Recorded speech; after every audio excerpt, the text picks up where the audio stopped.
Bonjour, bienvenue à tous sur l'antenne de Campus Mag LR. C'est votre émission d'actualité sur la science, la recherche, la vie étudiante en région Languedoc-Roussillon. Vous retrouvez les rubriques habituelles, c'est la recherche, l'engagement, l'accompagnement étudiant et puis bien sûr, comme d'habitude, la rubrique internationale. Nous sommes accueillis aujourd'hui à Agropolis International et actualité oblige, on retrouve tout de suite en vidéo une interview de Philippe Auger qui est le président de la toute nouvelle université de Montpellier, issue des fusions de l'université Montpellier 1 et Montpellier 2.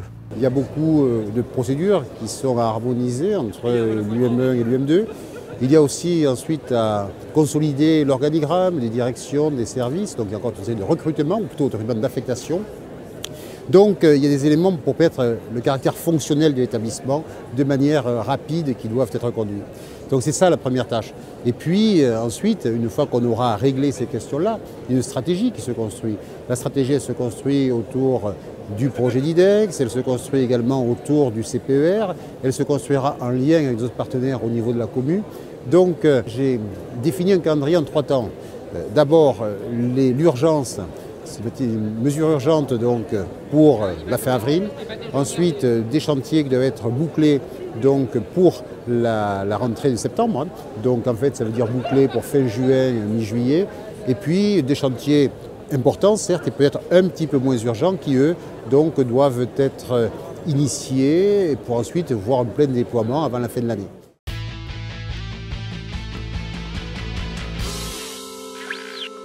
Actualité toujours, depuis le 1er janvier 2015, le Presse Sud de France est devenu la COMU, communauté d'universités et établissements en Languedoc-Roussillon. Son administrateur provisoire, M. Roux, le président de l'université de Nîmes, nous explique un petit peu les projets en cours.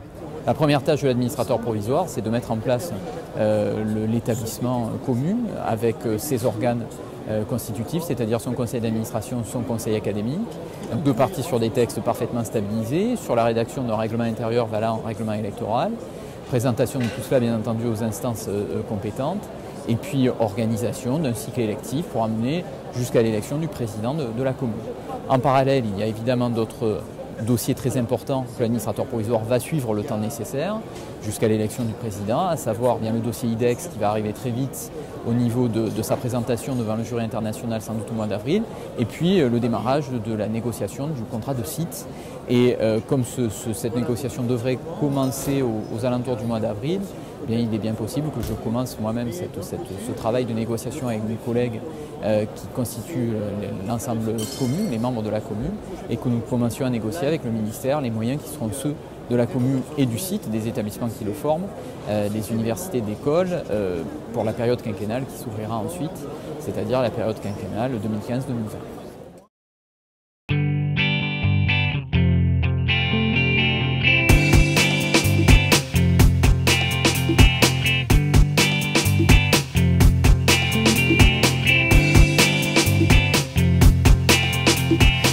À présent notre rubrique recherche. Alors nous verrons une interview de Hubert Reeves qui est venu à Montpellier, à l'université de Montpellier, faire une conférence. Et également nous allons tout savoir en reportage vidéo sur ces signaux venus d'une autre galaxie. De quoi s'agit-il exactement? Mais pour ouvrir dès à présent cette rubrique, nous avons rendez-vous avec Jean-Luc Schott. Vous êtes directeur de recherche à l'IRD, l'Institut de recherche pour le développement, où vous dirigez l'unité mixte de recherche Éco et Sol, et également Emmanuel Torquebio, chargé de mission changement climatique au CIRAD, le Centre de coopération internationale en recherche agronomique pour le développement. Et vous venez nous parler d'agriculture climato-intelligente, qui sera le sujet d'une grande conférence qui va s'organiser très bientôt à Montpellier. Donc en 2015, qui est un peu une grande année internationale assez charnière sur le thème du changement climatique, puisqu'on sait qu'il y aura une grande conférence pour négocier un nouvel accord à Paris à la fin de l'année, mais donc dès à présent à Montpellier, un grand sujet autour de l'agriculture climato-intelligente. Donc de quoi s'agit-il exactement? Effectivement, l'année 2015 sera une année importante sur les discussions et les négociations sur le climat, puisqu'à Paris, en décembre, se réuniront les experts, les gouvernements et les négociateurs qui vont débattre de l'importance du climat et surtout de l'importance de trouver des solutions. Et en marge et à l'amont de cette conférence politique mais aussi scientifique se déroulera à Montpellier une conférence qui réunira plus de 500 participants sur l'agriculture intelligente face au climat.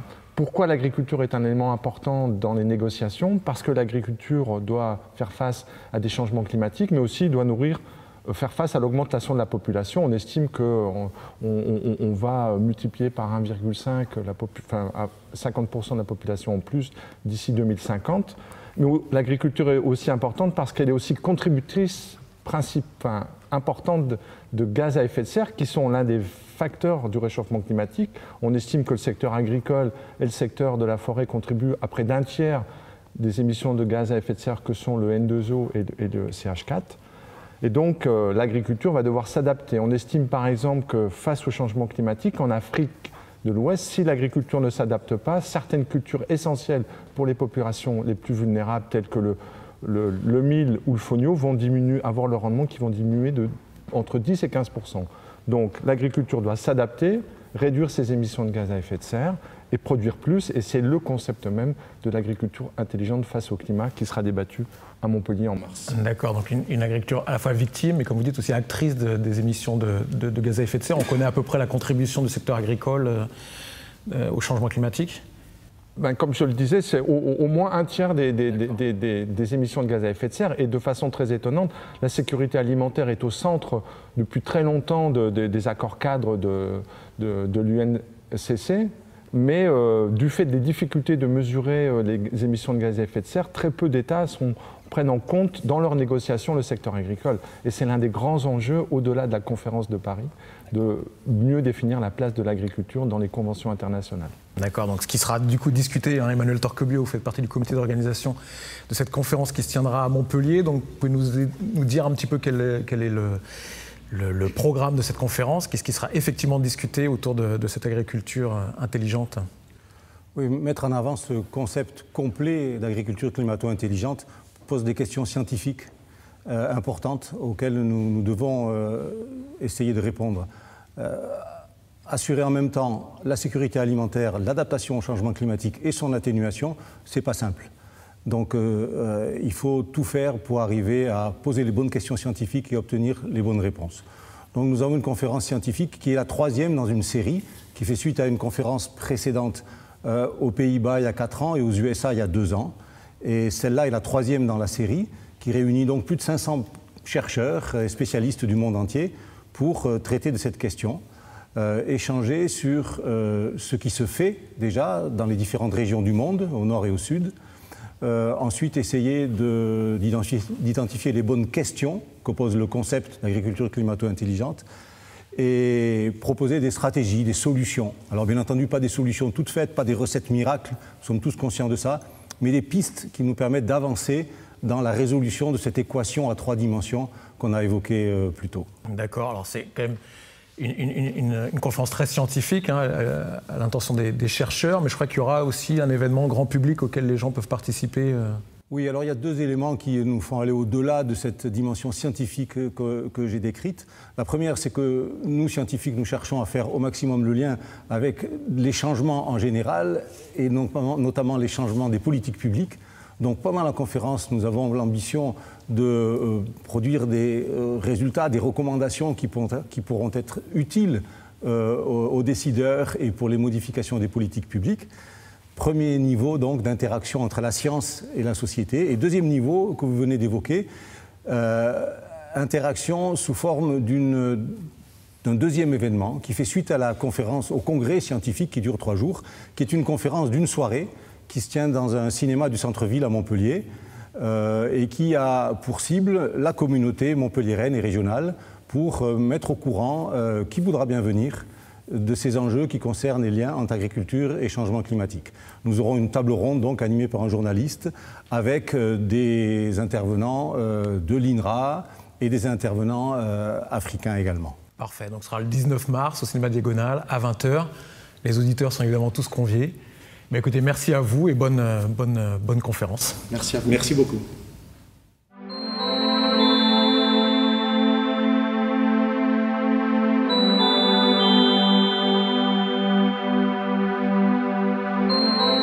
C'est les deux, évidemment, chacun à leur façon. Ce qui m'intéresse le plus dans la recherche, ce sont les recherches sur les exoplanètes, c'est-à-dire ces planètes qui sont autour d'autres étoiles que le Soleil, dont on connaît déjà plus de 1000. Et la question est de savoir, ce qui nous intéresse, c'est de savoir si elles sont habitées. Et il est possible qu'on sache relativement prochainement s'il y a de la vie sur ces planètes. Non pas des girafes ou des éléphants, mais des bactéries, des cellules microscopiques comme il y en a dans l'océan. Et ça, on pourrait le savoir par l'étude de l'atmosphère de ces planètes. Si on trouve une planète qui a une atmosphère d'oxygène, comme la nôtre, il y a de bonnes chances qu'il y ait de la vie. Parce que sur notre planète, l'oxygène est un produit de la vie. Au début de la Terre, il n'y avait pas d'oxygène. C'est le plancton qui a transformé des oxygènes de gaz carbonique et de méthane en oxygène. Donc ça, c'est quelque chose qui pourrait arriver assez prochainement. Évidemment, ça ferait toute une histoire.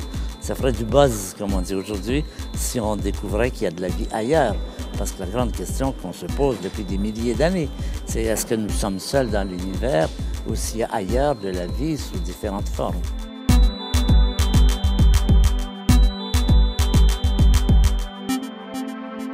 Alors, je vais vous dire, l'intérêt parce qu'on dit souvent pourquoi envoyer des satellites qui valent des milliards de dollars plutôt que de bâtir des hôpitaux. L'idée, c'est de dire que, par exemple, quand Kennedy a voulu envoyer des satellites un satellite des hommes sur la Lune, qu'est-ce qu'il a fait? Il a choisi l'État américain le plus pauvre, qui est l'Alabama, et il a installé sur les lieux tous les laboratoires. Total que l'argent a été donné. Où il est parti l'argent? Il n'est pas dans le ciel. Ce qu'il y a dans le ciel, c'est un peu de métal, c'est pas grand-chose, ça ne vaut pas vraiment grand-chose. Tout cet argent, il est dans les poches des ingénieurs et ça a relancé l'économie. Donc c'est même un moyen intéressant de relancer une économie d'une région que d'avoir des activités comme ça qui font marcher l'économie. Depuis que les universités existent, depuis bientôt 1000 ans, le rôle de l'université, c'est de transmettre le savoir, indépendamment du fait que ça paye ou non. Les gens qui ont découvert la physique quantique n'avaient pas la moindre idée que ce serait un business de milliards de dollars avec les lasers, avec tout ça. Donc au départ, c'est la recherche sans préoccupation. Il ne faut pas orienter, c'est un des problèmes aujourd'hui. De plus en plus, on insiste, les gouvernements insistent pour que les universités fassent des recherches rentables. Mais c'est une erreur, il faut faire des recherches dans lesquelles on ne sait absolument pas, et après coup, ça peut être rentable ou non. Ce n'est pas la chose importante. La chose importante, c'est l'augmentation du savoir, c'est comprendre.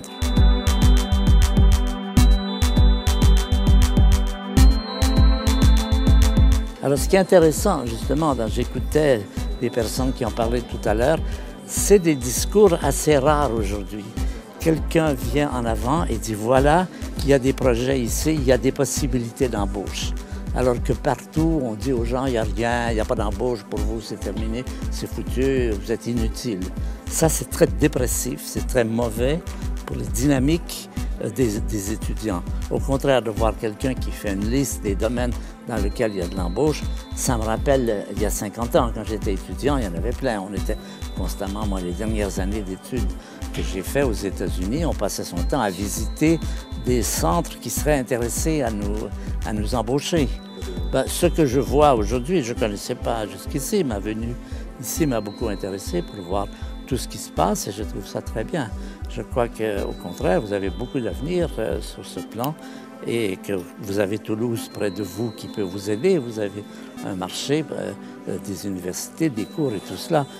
Tout ça fait en coopération entre ces universités, Toulouse, Montpellier, c'est très bien. Je crois que c'est sur la bonne voie.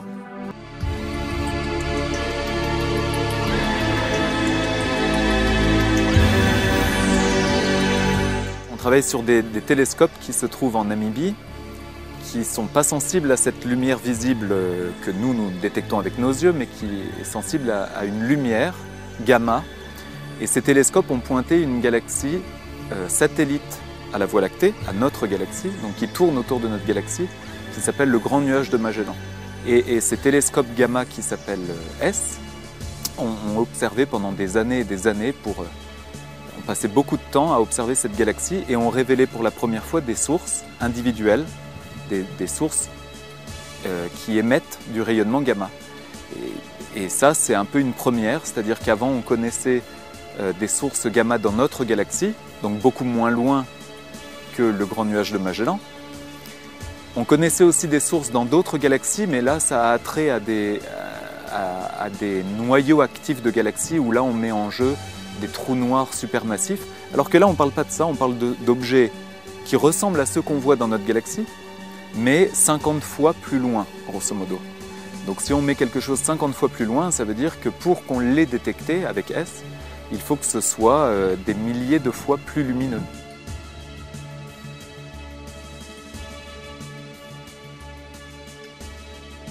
Ce dont on parle pour capter cette lumière gamma, on parle de télescopes qui font 12 mètres de diamètre et la caméra qui recueille le signal détecté est armée d'une électronique qui lit l'information enregistrée très rapidement parce que le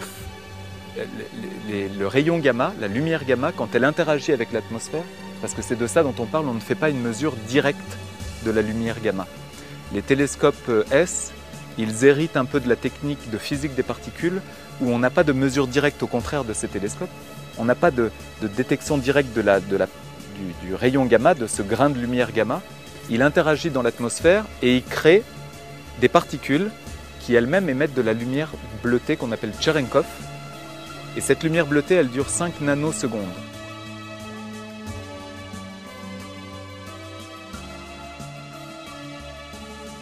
Il y a des sources, il y a des suspects qui sont potentiellement à l'origine du rayonnement cosmique. Ce sont les supernovae, les explosions d'étoiles qui sont très extrêmes en termes d'énergie. Une étoile, quand elle explose, elle brille autant qu'une galaxie entière, c'est ce qu'on dit.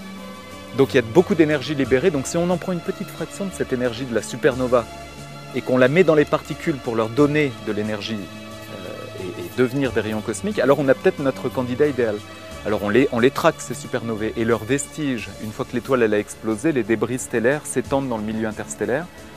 Et ça fait des bulles qu'on appelle vestiges de supernova, là où doit potentiellement se dérouler des processus d'accélération de particules.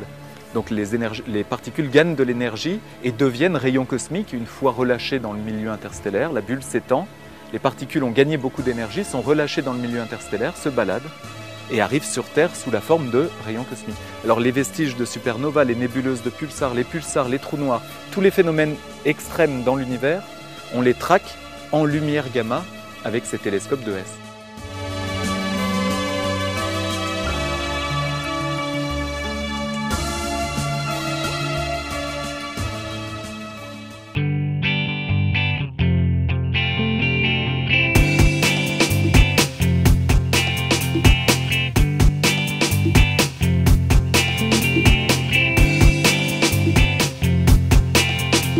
On voit à présent notre rubrique engagement des étudiants qui se lancent dans des associations et qui œuvrent.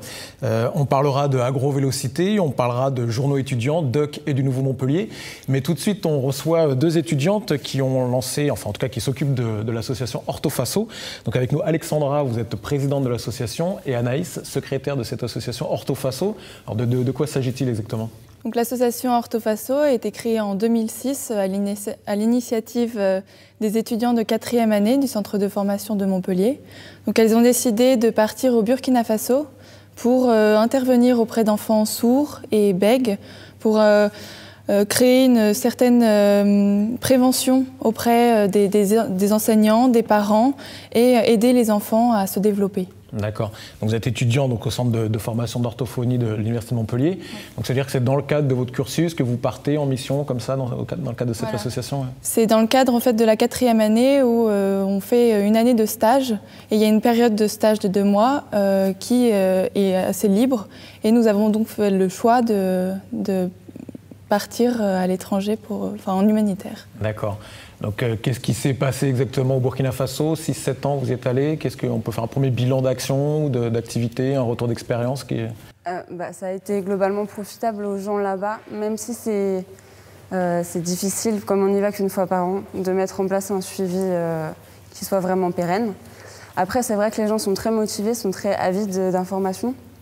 Et il y a des progrès rapides pendant le temps d'intervention, mais plus après, puisque ça se décline un peu. Mais après, les gens sur place sont quand même globalement très bien formés, c'est ce qui ressort. c'est que c'est comme une béquille, mais c'est pas... D'accord, donc pas assez de suivi d'une mission à une autre. Et il y a eu des vocations chez des étudiants et qui ont éventuellement décidé de partir en mission, de travailler en expatriation au Burkina ou ailleurs. Oui, il y a des orthophonistes qui travaillent au Burkina Faso et en Afrique, des orthophonistes professionnels. Mais on a essayé de trouver des solutions, de fractionner les équipes en plusieurs morceaux pour pouvoir intervenir à plusieurs temps de l'année différents. Mais c'est difficile parce qu'on a aussi des études à mener et c'est difficile de contenter tout le monde. D'accord. Alors, on sait que compte tenu des événements et de l'insécurité qui règne au Sahel, c'est évidemment des destinations souvent un peu compliquées. Donc je crois comprendre que vous n'avez plus pu aller au Burkina Faso l'année dernière. Donc du coup, vous êtes réorienté vers une nouvelle destination. Voilà. En fait, cette année, l'équipe n'a pas pu partir au Burkina Faso, à cause des situations politiques. Donc nous avons décidé de ne pas risquer, de ne pas prendre ce risque de ne pas partir et de nous tourner vers le Vietnam. Voilà, on a reçu 2 appels à l'aide de 2 responsables de centres qui nous ont contactés et qui ont éprouvé la nécessité d'une rééducation, d'une intervention orthophonique sur le terrain vietnamien. D'accord, et donc je crois que ça se passe dans 2 sites, au nord, à Hanoï, et puis aussi dans Ho Chi Minh Ville. Donc, ça veut dire que vous intervenez sur quel type de handicap et quelles sont vos actions concrètes sur le terrain? Alors au nord, dans la périphérie d'Hanoï, on va intervenir auprès de 25 enfants polyhandicapés, donc qui souffrent d'autisme, de trisomie 21, qui ont des infirmités motrices cérébrales. Enfin, c'est un orphelinat qui recueille les enfants qui sont en difficulté, qui sont handicapés.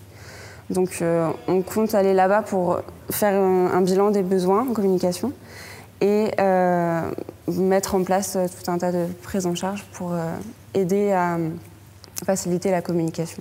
D'accord. Et est-ce que vous en tirez des enseignements de cet investissement pratique? Est-ce que vous revenez avec des nouvelles manières de faire, des nouvelles idées, des handicaps ou des situations auxquelles vous êtes confrontés, auxquelles vous n'aviez pas pensé ou... Oui, parce que là-bas, donc dans le centre de Hanoï, c'est des enfants qui sont clairement abandonnés par leur famille, par leur entourage et même par la société. Ils ne sont pas du tout intégrés dans des classes, donc ils sont vraiment livrés à eux-mêmes. Et là, on reçoit une vraie leçon parce qu'il y a un vrai travail dans cette intervention parce qu'ils sont vraiment perdus, ils n'ont aucun développement. Clairement, oui, c'est vivifiant. Enfin, surtout sur le plan humain que ça nous apporte énormément. D'accord. Bon, alors pour en savoir plus sur Orthofaso, je ne sais pas, ou un événement éventuellement à nous signaler, un site internet sur lequel vous joindre On a une adresse mail, c'est asso.orthofaso@gmail.com et on est sur Facebook, donc Asso Orthofaso, voilà.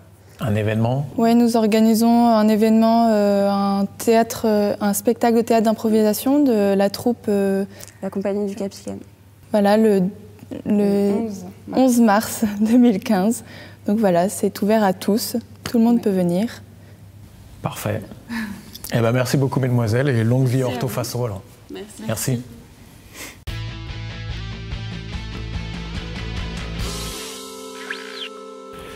Bien, rendez-vous à présent avec Simon, Johan et Étienne, 3 étudiants de Montpellier Supagro, qui sont partis faire 12 000 km en Europe au nom de leur association Agrovélocité. 3 étudiants à l'Institut des Régions Chaudes, où nous sommes justement situés dans le jardin potager.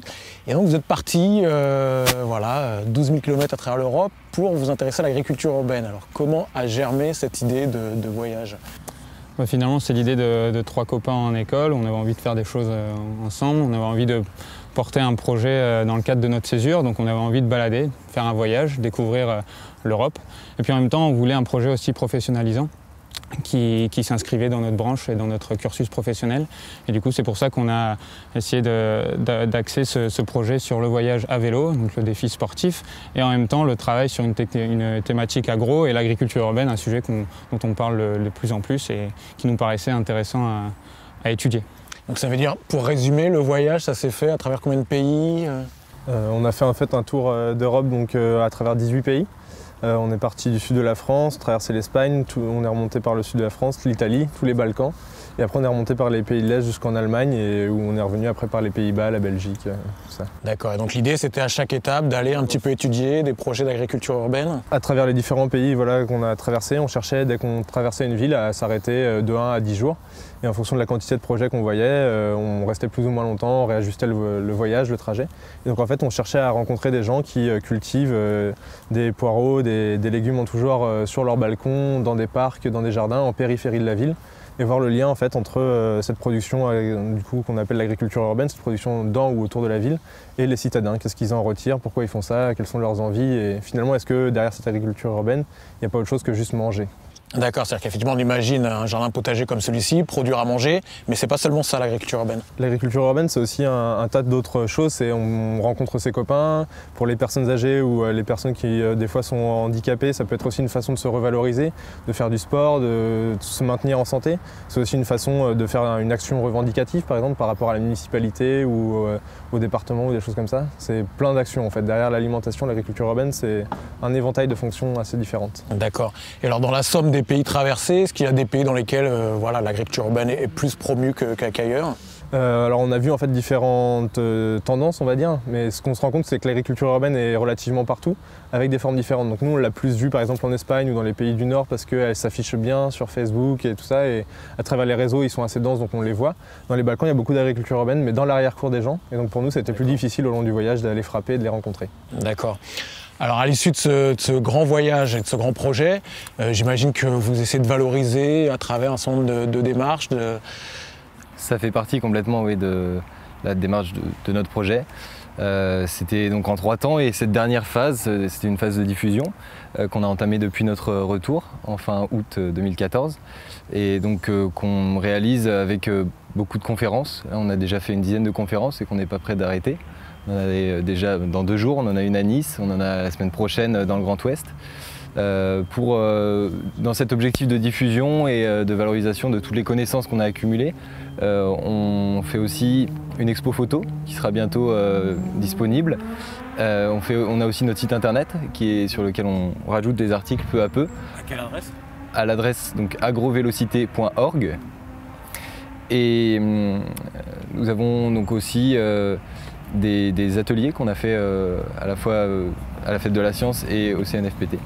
D'accord. Et au cours de rencontres publiques, quelles sont un petit peu les questions qui vous reviennent le plus souvent autour de l'agriculture urbaine? Oui, beaucoup de questions qui ressortent. Donc déjà sur le voyage, comment voyager à 3 pendant 8 mois, donc les questions techniques, les vélos, est-ce qu'ils ont cassé, des choses comme ça. En l'occurrence, c'est pas le cas? Non, on a eu quelques petits soucis, mais qui sont très vite réglés. C'est des très bons vélos qui sont faits pour ça. Mais sinon, d'autres questions, ce qui est intéressant dans les conférences, c'est que c'est des personnes qui viennent de disciplines très différentes, des urbanistes, des paysagistes, des géographes, des agronomes, des personnes qui bossent dans la fonction territoriale, donc des questions qui sont très variées et qui tournent autour des systèmes alimentaires urbains, comment nourrir la ville, et sur différents aspects, donc l'aspect paysager, l'aspect social. Donc effectivement, c'est un foisonnement de questions assez incroyable à chaque fois qu'on rencontre des personnes. Et en l'occurrence, je sais que vous allez continuer à creuser le sillon parce que vous continuez à partir sur vos stages respectifs sur ces thématiques d'agriculture urbaine. Bah oui, on a choisi tous les 3. C'est vrai qu'il y a 2 ans, on n'imaginait pas quand on a lancé le projet, mais aujourd'hui, on continue dessus. Donc pour ma part, je travaillerai à Paris sur une évaluation agrotechnique des projets d'agriculture urbaine. D'accord. Ouais, moi, je pars à Tana, la capitale de Madagascar, pour faire une évaluation technico-économique de systèmes de culture dans la ville. Et je pars sur un projet dans le Terai, au Népal. Sur l'impact qu'a l'urbanisation sur les agricultures en place. D'accord. Donc finalement, c'est toi qui as choisi le moins loin en vélo là. Voilà, du coup, d'ici ça fera moins loin. Ouais. Parfait, merci beaucoup à vous et puis merci à bonne toi. Continuation à Agrovélocité.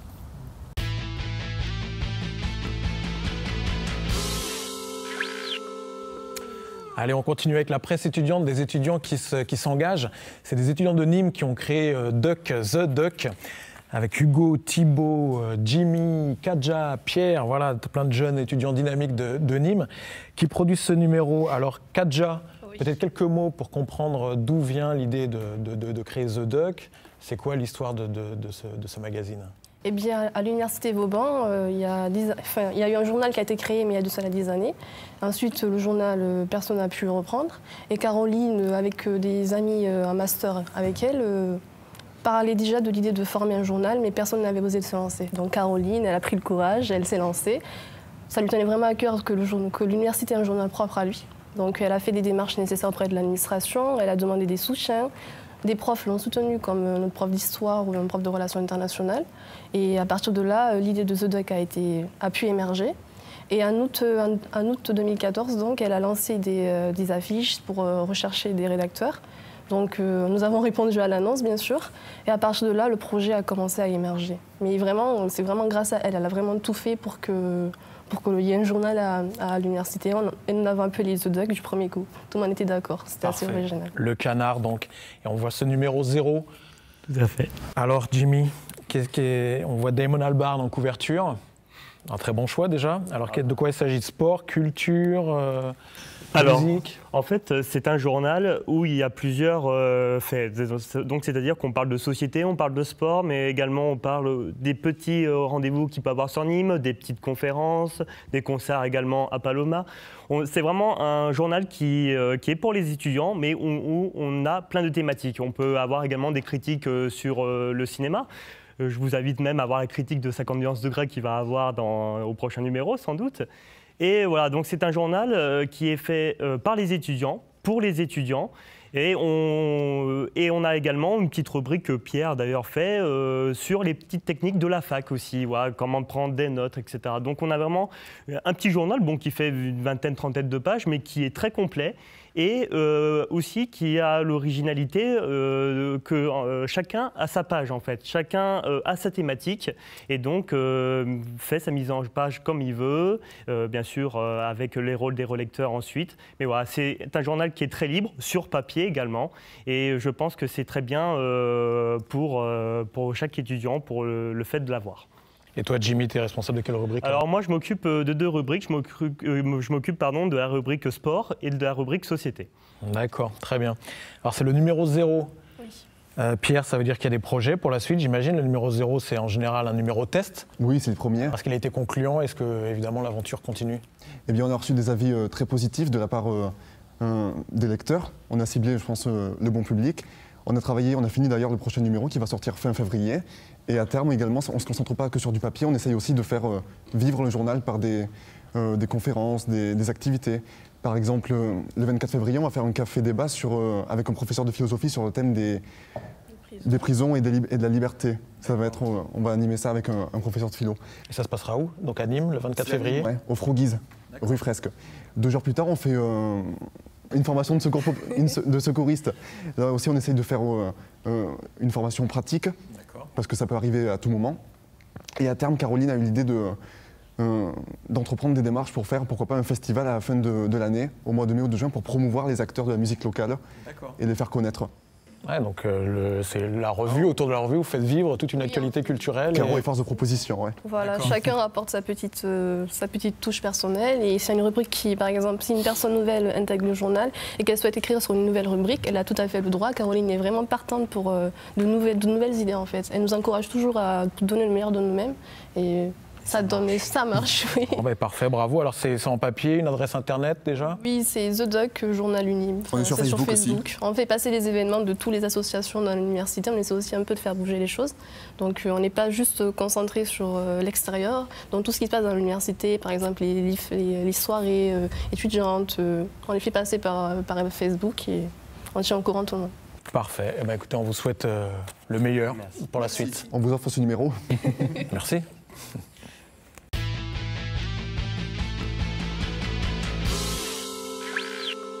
Bien, nous accueillons Simon et Audrey qui sont tous les deux co-rédacteurs en chef du Nouveau Montpellier, un journal étudiant.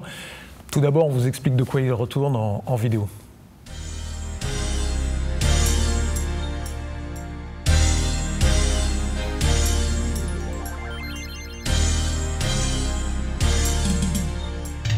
Alors nous, ce qui fait la particularité du média, c'est que c'est un média de proximité, c'est-à-dire que c'est les étudiants au service de l'information. Donc c'est l'actualité vue et décryptée par les étudiants. Alors on est participatif dans le sens où toute personne qui nous contacte a la possibilité d'écrire un article sur le site. La particularité c'est que cette personne soit étudiante, elle nous envoie un message et nous après on la prend en charge et on lui donne les clés pour s'adapter au monde du journalisme.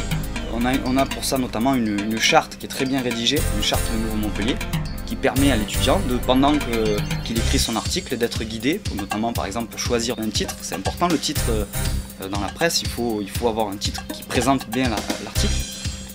La structure aussi, la façon d'organiser les idées, c'est très important dans le journalisme. Un lecteur, il faut qu'il prenne du plaisir à lire, et tout ça c'est dans la charte. C'est-à-dire qu'une personne qui ne fait pas forcément des études dans le journalisme peut se présenter à nous et être motivé pour écrire sur un sujet, et nous après on se charge de l'accompagner. Donc nous les étudiants, on les démarche via les réseaux sociaux, notamment Facebook. Donc voilà, ce qu'on fait, c'est qu'on essaye d'intégrer des groupes d'étudiants de tout Montpellier. Et voilà, on leur propose justement de se dévouer ou de rentrer dans le projet. Et c'est comme ça justement qu'on démarche ces étudiants-là. Politique, culture, société, sport, médias, comment fait-on pour rendre compte efficacement de l'actualité sur des domaines aussi variés? Donc dans des domaines aussi variés, on a en fait, si vous voulez, on a différents rédacteurs, différentes personnes qui s'occupent de chaque particularité. Moi par exemple, je suis en sport. Donc pour les événements sport, par exemple Open Sud, je me suis rendu directement à l'Arena via une carte presse qu'on m'a accréditée. On va au cœur de l'actualité, on prend des informations, des petites anecdotes sur l'événement, sur ce qui se passe. Et après, il y a des rédacteurs qui s'occupent justement de reprendre un peu l'info cherchée pour la diffuser sur les sites, sur les réseaux sociaux. Et voilà. En fait, chaque rédacteur a sa spécialité, c'est-à-dire qu'il y a des rédacteurs qui sont plus axés sport, il y en a d'autres qui sont plus axés société, il y en a d'autres qui sont plutôt culture et d'autres politique. Donc c'est comme ça qu'on s'organise, on a des groupes privés sur Facebook où on s'échange justement des informations. Par exemple, un tel a eu vent de quelque chose, il poste quelque chose sur le mur privé en disant voilà, il y a tel événement, tel jour. Et là, on se concerte entre nous, on dit bon, qui c'est qui s'en occupe? Ah ben c'est moi, ça m'intéresse parce que j'aime bien la musique, par exemple, pour un concert, je vais rédiger un article. En fait, ce qu'on cherche à faire, c'est vraiment bien développer les réseaux sociaux pour vraiment créer une dynamique autour de tous les réseaux sociaux qu'on a pour créer justement de la visibilité et de l'audimat. Le site internet, c'est la base. C'est-à-dire qu'on écrit nos articles, on les publie sur le site et c'est après qu'on fait le relais sur les réseaux sociaux, Facebook, Twitter. On a quand même une communauté qui est assez importante, notamment sur Facebook où on a 2600 personnes qui nous suivent. Ça nous donne de la visibilité. Sur Twitter, on a à peu près 1100 personnes, 1150 personnes qui nous suivent. On utilise les réseaux sociaux exclusivement pour la diffusion. Donc d'abord le site et après on passe sur les réseaux sociaux. Comment s'organise votre activité journalistique? On a des secrétaires de rédaction qui sont très importants au sein de la rédaction. C'est-à-dire que c'est eux qui font en sorte que la ligne éditoriale soit appliquée. C'est-à-dire que comme on est un média de proximité, on traite exclusivement de sujets locaux. Eux, ils lisent les articles que les rédacteurs nous envoient, ils les corrigent et ils les mettent en page. C'est après qu'on fait la publication. Le message est passé au community manager qui s'occupe de diffuser sur les réseaux sociaux une fois que l'article est sur le site. Si vous avez envie d'écrire, de perfectionner votre écriture, vous êtes intéressé par l'actualité, donc vous nous intéressez. Il faut rejoindre l'aventure. Ça permet de vraiment vivre, de se professionnaliser et c'est une super aventure. Donc je vous conseille de rejoindre de Nouveau Montpellier et mon ami Simon. Ben merci.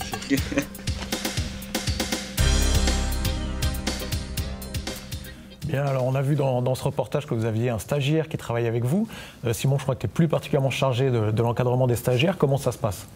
Alors nous, on reçoit peu importe la formation du stagiaire, ça peut être histoire ou n'importe quoi. À partir du moment où il y a des sujets à traiter, vu qu'on est un média, on prend tous les stagiaires. Peu importe, après on adapte en fonction de sa spécialité des missions. Donc ça, comme on est un média, on passe pas. Il y a un travail sur les réseaux sociaux, sur Twitter notamment. On a ouvert un Instagram aussi récemment.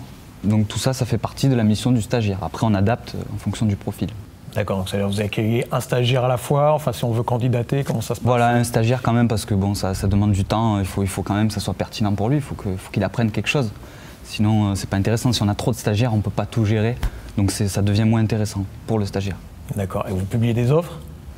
Non, pas encore, mais éventuellement ça peut se faire, oui, ça peut se faire très vite. D'accord.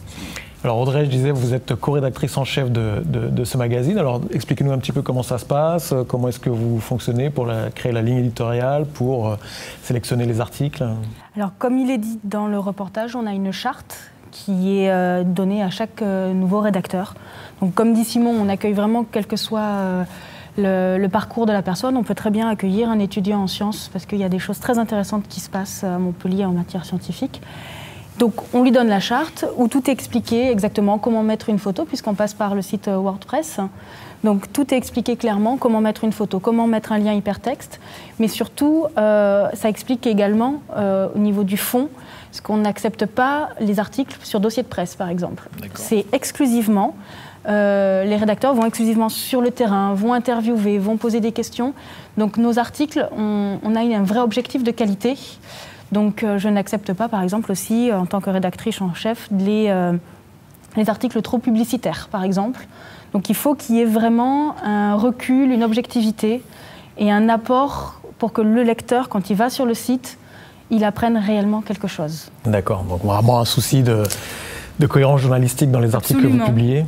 Et on essaie aussi d'avoir toujours tous les sons de cloche. C'est-à-dire qu'en fait, si on critique, par exemple, quelque chose, on essaie d'avoir le retour de la personne qu'on critique pour tout simplement que la personne puisse avoir son droit de réponse, tout simplement. Parfait. Simon, j'ai déjà oublié le nom de l'adresse. Le Nouveau Montpellier. Vous pouvez nous trouver en tapant sur Google, vous nous trouvez tout de suite. Le site internet. Après le Facebook, c'est Le Nouveau Montpellier. Si vous voulez nous contacter, vous nous envoyez un message directement sur la boîte mail. Parfait. Eh ben, merci à vous. Merci à vous.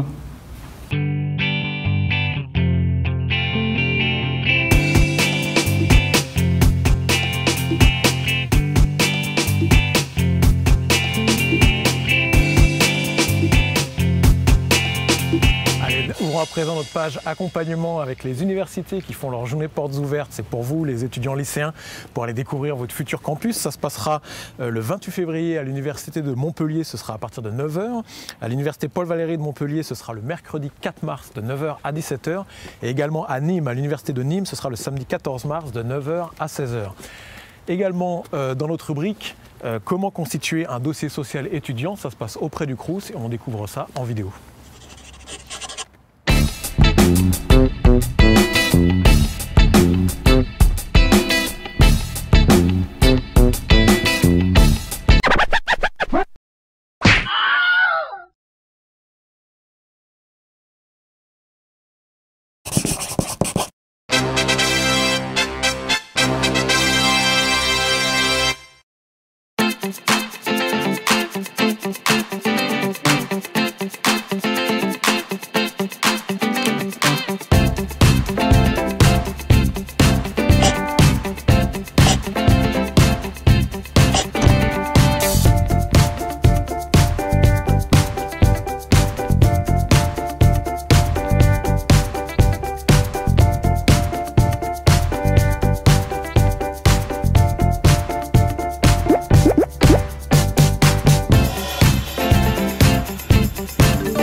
international désormais avec notre atout Inde qu'on retrouve en vidéo pour sa célèbre chronique 3 minutes d'ici et d'ailleurs où elle va nous présenter la vie d'un étudiant étranger. On le sait à présent comment ça se passe et cette fois-ci c'est Vincent, un étudiant américain de Montpellier Supagro qu'elle a suivi.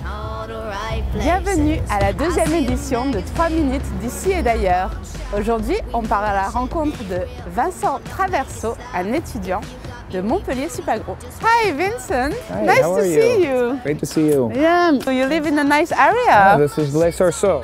My name is Vincent and I'm an American. I'm from California. Wow. And from Napa Valley. And so thinking about going into wine, and I thought studying wine in France would be interesting. How long have you been here now? I came in September. Yeah. And I'll be here, what do we say, jusqu'à cet été. Was it hard for you to find an apartment here in Montpellier? It took some time. Yeah, I lived in our residences at the school for the first 2 months. Right. But then I found this. I worked with a realtor. Yeah. And I knew that I was going to move out. I wanted to live in town. What are the places you visited here in Languedoc-Roussillon since you arrived? Well, it's if I'm to give the first answer at the top of my head, I say Pic Saint-Loup, because it's so beautiful, and the wines are very good. You know, that peak is stunning. Of course, I like the beach too. What do you think about Montpellier? Do you like it as a student city? It's a student city, that's for sure, and it's one of the reasons I like it. But there's a lot of other reasons to like it too. The young population and the amount of restaurants and bars and cultural activities, events is very nice. Because you know I'm all about that bass, no trouble. Alors nous sommes à Montpellier Supagro et nous allons tout de suite rejoindre Vincent en pleine dégustation de vin. Oh, hello guys. Ah, Hi. Hi. What are you doing? Am I coming in at the right moment? No, you're fine. Fine. Welcome. Can I pour you a glass? Oh yes, please. Thank you. Fantastic. Oh my God. Well, Vincent, what kind of studies you are doing here in Montpellier Supagro? I'm in there, it's a Master's of Enology and Viticulture. My French I'm still learning. I take French, but only since September. But I'm improving. So what can you say in French? Just one sentence, right now. Je peux parler en français un petit peu. Oui. Je sais comment demander pour le fromage, le viande.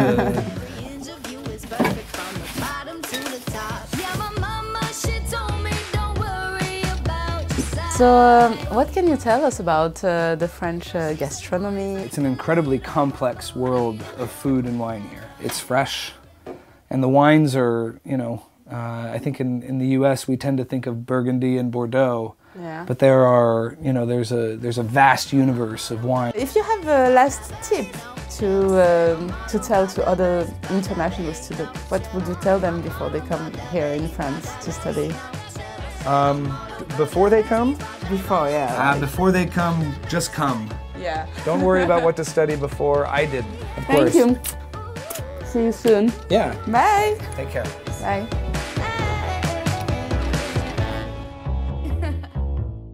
Et Campus Mac qui tire à sa fin avec encore un beau parcours, parce qu'on a parcouru 12 000 km à travers l'Europe avec nos étudiants d'agrovélocité. On a vu des journées étudiants, le nouveau Montpellier, le DUG des étudiants de Nîmes, l'agriculture climato-intelligente, etc., etc. Encore un beau parcours. Le prochain, ce sera le 25 mars à l'Université de Montpellier. Encore une fois, un grand merci à vous tous de nous avoir suivis, un grand merci à l'équipe technique et à très bientôt.